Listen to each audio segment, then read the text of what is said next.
Hai, Assalamualaikum semua. Saya Jannah Kamari Zamai. Dan saya Fansurina Abdullah. Pada minggu ini, Pesona Pahang nak bawakan anda ke Ladang Madu Kelulut Pak Ya. Okey, jom.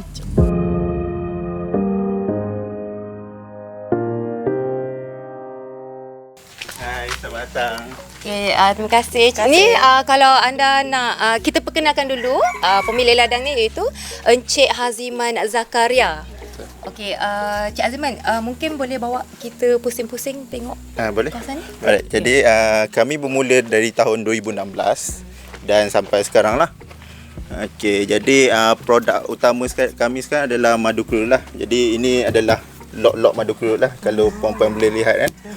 Alright, yang ni kita panggil dia log lah, LOG ya, batang kayu. Jadi ini rumah lah. Satu log ni mewakili satu koloni lebah kelulut lah. Okey. Dan perbezaan lebah kelulut dengan lebah biasa, bahasa Inggeris dia stingless bee ya. Jadi tiada sengat lah, betul kan? Alright, kita buka. Tak apa, dia tak menyerang. Okay. Ini adalah rupa sarang kelulut. Okey, jadi ada 3 bahagian lah. Kita boleh lihat lah. Satu adalah propolis. Propolis ni yang benda keras di atas ni. Jadi biasanya dia akan tutup semua lah. Bila dia cover semua, dia rasa selamat. Kemudian baru dia buat pot-pot dalam ni lah. Kantong-kantong madu. Okay. Dan dalam kantong-kantong madu ni pula, tak semuanya akan dia letak madu lah. Dia akan lebah-lebah ni menghasilkan madu. Jadi ada juga dia akan menghasilkan roti lebah ataupun bee bread. Ni macam sumber makanan dia lah. Mana? Tu. Yes. Dia hasilkan sendiri? Sama je. Bee bread dan madu. So dia akan penuh nanti, dia akan square dia akan penuh. Macam kalau kita buka yang ini kan, kita boleh lihat yang kat sini. Ini yang kita jarang buka. Jadi dia kebanyakan dia akan tutup lah. Jadi bila kita nak proses, kita nak collect madu, kita akan propolis, kita akan buang lah propolis ni. So tak kacau dia punya habitat ke? Tak, nanti dia akan bina balik lah. Dia akan bina balik. Berapa lama nak penuhkan? Biasanya cover? Kalau dalam musim dia aktif, sehari dia dah tutup balik. Sehari je nak Betul. cover semua? Okey. Dan ketiga-tiga benda yang saya cakap tu kan, jadi ini propolis, bee bread dan madu tu, kita sebenarnya boleh menghasilkan produk lah. Bukan saja buat produk ni pun untuk boleh buat produk? Ya, tapi bukan produk consumer lah, mungkin produk hiliran lah. Jadi biasanya propolis ni orang akan campur untuk ubat-ubat untuk luka dan apa. Ni ada kalau kita ada certain produk hiliran, ada dia orang campurkan. ada campuran dia. Produk-produk hiliran tradisional. Untuk perubatan juga nantinya. Untuk perubatan. Dari segi perubatan. Okey. Okay. Alright. So dia punya berapa banyak apa kita panggil Madu. bekas ni? Berapa banyak kat sini? Boleh Okey, hasilkan berapa madu ah? Ya, berapa bekas ni? Jadi di sini kita ada dalam sekitar 30 ke 40 log lah. Banyak. Okey. Selalunya tak tetap sebab ada yang kita ada jual dan ada yang orang tempah dan ada beli lah. Sebenarnya orang beli satu log ni ke? Ya betul. Sebenarnya log ni dia datang dalam batang kayu saja. Jadi kita akan proses lah. Kita akan proses, kita potong sampai okey, sekejap. Kita cerita dulu lah. Okey, jadi biasanya batang kayu ni kalau kita datang daripada kita cakap raw lah. Raw tu dia akan datang dengan batang kayu yang kita tak tahu saiz, kadang-kadang panjang melebihi 1 meter. Jadi madu kelulut ni dia akan ada 3 tier sebenarnya. Okey, satu di bahagian pintu masuk dia, dan di mana di pintu masuk dia di tengah ni. Dia connected sebenarnya. Dia ada satu pintu masuk dan satu pintu keluar. Jadi ada satu pintu je. Tak ada. Bukan, dia connected lah. Jadi habitat dia ni dia akan duduk di dalam kayu. Dan ini tier pertama ni adalah kawasan ratu dan telur-telur dia duduk. And then tier kedua adalah tier propolis, bee bread atau roti lebah makanan dia tu. And then sebenarnya tier ketiga barulah madu. Jadi bila kita dapat batang kayu ni yang ada koloni di dalam, kita akan potong di bahagian yang pot dia ni lah. Potong sampai kita jumpa telur ataupun sarang dia lah, koloni dia. And then kita akan tambah kayu ni lah. Jadi nak tak nak dia terpaksa buat pot dia di dalam kayu kita untuk dan kita mudahlah untuk kita collect. Untuk collect. Okey. Boleh guna berapa kali kalau macam ke sekali je? Selagi koloni ni survive dalam ni, selagi itulah. Oh, selagi tu dia boleh hasilkan. Betul. Untuk satu lot ni biasanya berapa banyak madu boleh Okay. hasilkan? Di musim aktif musim panas lah, bukan waktu tengkujuh. Biasanya kita dalam masa sehari tu kita waktu tuai lah. Tuaian tu kita boleh dapat dalam sekitar 500 gram ke 1.5 kg lah untuk satu ni. Dan biasanya waktu aktif tu bila kita tuai hari ni, dalam masa sehari dan 2 hari dia boleh penuh balik. Oh, sehari 2 hari dia akan penuh balik. Cepat Di waktu bukan waktu terkujuh. Jadi waktu sekarang ni kita lihat dah masuk musim terkujuh. Jadi kebanyakan pot ni akan dipenuhi dengan bee bread. Oh, bee bread. Okey. So kalau musim terkujuh baru banyak madu. Waktu musim panas lah, bukan Panas. Terkujuh lah. Musim panas sorry. Baru banyak madu kan. Oh, okey. Bee bread tu kita boleh makan ke? Bee bread ni sebenarnya kita boleh makan dan buat produk jugalah, produk hiliran. Oh, boleh juga. Oh, okey. Oh, semua ada khasiat sebenarnya. Betul. Macam mana cara nak ambil madu dia ni? Okey.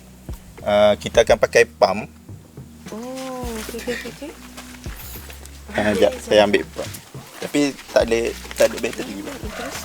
Okey, jadi macam mana kita nak tuai dia? Jadi kita ini kantong madu lah. Jadi kita ada satu lapisan lembut di atas ni. Jadi kita buka sedikit. And then kita just pakai simple machine macam ni je lah. Jadi ini ada pump dan ini ada botol untuk kita collect lah. Okey. Jadi bila kita on tu, dan kita just sedut lah. Dan madu tu akan terkumpul dalam botol ni. Oh, okey. Tak boleh on sekarang. Tak ada bateri. So semua kantung sekarang ada madu ke apa? Macam ini. Kalau kita nampak yang macam Nampak yang macam kelabu sikit ni, ini bee bread. Oh, tu bee bread. Cuma bee bread ni pun boleh makan. Cuma masam sikit. Masam sikit, masam banyak. Tak apa, nak try madu, nak buat video, kita ambil straw. Jangan sedut kat situ. Oh my god. Kadang-kadang ada setengah tempat dia tak bagi sedut direct. Katanya hygiene issue lah kan. Tapi sebenarnya kalau kita tengok on research, untuk propolis ni dia ada antibacterial punya property. Jadi dia dah ada antibacterial tu jadi sendiri. dia tak ada isu dan tu macam mana? Oh, so dia selamat je lah. Selamat je. Okey. Okey, jadi Jangan try. so Okey. okey, dipersilakan. Alright. So hari ni saya nak try madu kelulut yang fresh daripada dia punya sarang ni. So kita just letak straw, lepas tu sedut je lah. Bismillahirrahmanirrahim.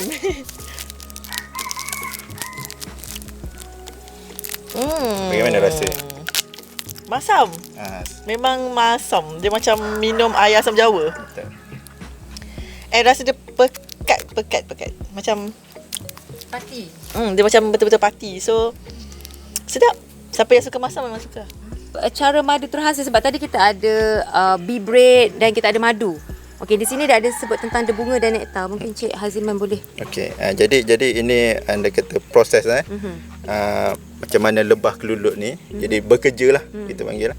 Jadi dia akan pergi ke bunga-bunga ni, and then dia akan collect dua benda lah. Satu adalah nektar dan satu lagi debunga. Jadi nektar ni dia akan sedut dan simpan di dalam perut dia. Dan debunga tu dia akan simpan di kaki dia lah. Kaki dia yang berbulu tu. Jadi dia akan bawa balik. Dan sebab itulah kita dapat lihat tadi dalam sarang tu terhasil dua benda lah.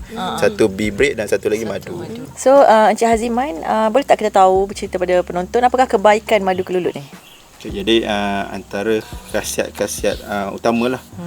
Jadi ini antara yang telah setengah kajian telah dilakukan lah.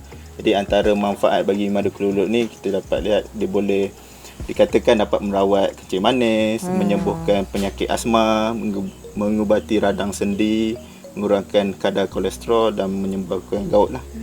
Jadi sebab apa semua itu berlaku adalah disebabkan kelebihan madu kelulut ni adalah satu, kadar folic acid di dalam madu keluluk ni lebih tinggi lah berbanding madu lebah biasa.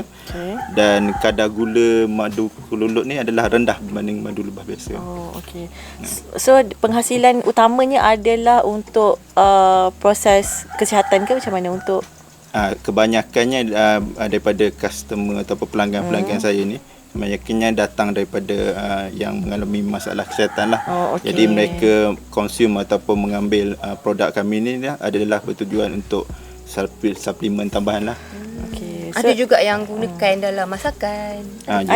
Adalah, tapi kebanyakan daripada customer kami, pelanggan kami ni adalah daripada yang ada bergejala penyakit lah. Untuk orang kata sebagai makanan tambahan. Ya, suplemen makanan tambahan. Makanan tambahan. Okey. So selain daripada suplemen, apa produk yang boleh dihasilkan daripada madu keluluk? Jadi sebenarnya dapat lihat ni ada 4 lah ciri-ciri utama lah yang kita dapat hasilkan daripada madu keluluk sebenarnya lah. Satu adalah kita ambil dia sebagai organic medicine lah, ataupun suplemen organik lah, suplemen tambahan untuk tubuh. Dan satu lagi kita boleh pakai juga untuk kegunaan kosmetik. Jadi natural, seperti kalau kita nak buat masker kan. Masker. Jadi kita boleh tambah madu ni terus lah, masker organik. And then kita boleh buat sebagai ubat dan juga produk-produk hiliran lah, seperti produk makanan. Okey. Encik Aziman akan supply macam raw punya madu. Jadi buat masa sekarang ni, sebabkan kapasiti madu kami agak terhad, jadi kami cuma menghasilkan dan menjual lah madu raw saja. Madu raw. Okey. Bukan yang proses punya lah. Ya. Ni raw ni ya. Okey. Ke mana pasaran madu keluluk Pak Yah dah pergi setakat ni? Okey, setakat ni kebanyakan customer kami adalah daripada masyarakat setempat lah, terutamanya di daerah Kuantan lah. Kerana sebab kebanyakan pelanggan ni madu keluluk ni, diorang lebih suka datang ke sini. Diorang rasa dulu madu daripada sarang. Sebab kebanyakannya madu di luar tu keaslian dia tu diragui lah. Campur-campuran proses.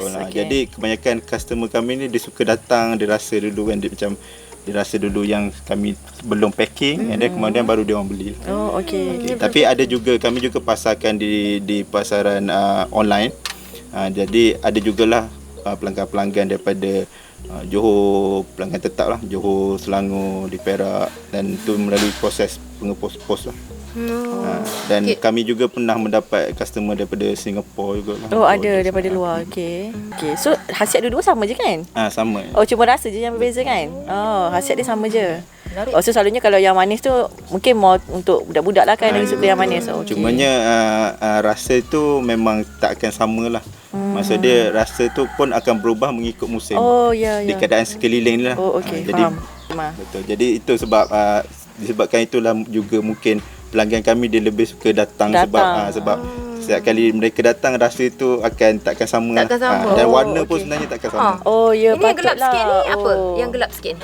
Gelap sikit ni mungkin warnanya berbeza. Mungkin daripada batch pengumpulan yang sebelum ni lah. Tapi jenis sama? Biasanya kami akan hasilkan cuma daripada dama, kumpulan dama tu semua. Jadi kami akan campurkan lah. Di setiap koloni tu kami akan collect sama. Cuma dama dan itama lah. Jadi ini dama dan ini itama. So macam mana kita nak beza dua ni? Selalunya dari segi rasa dan tekstur lah. Jadi biasanya lah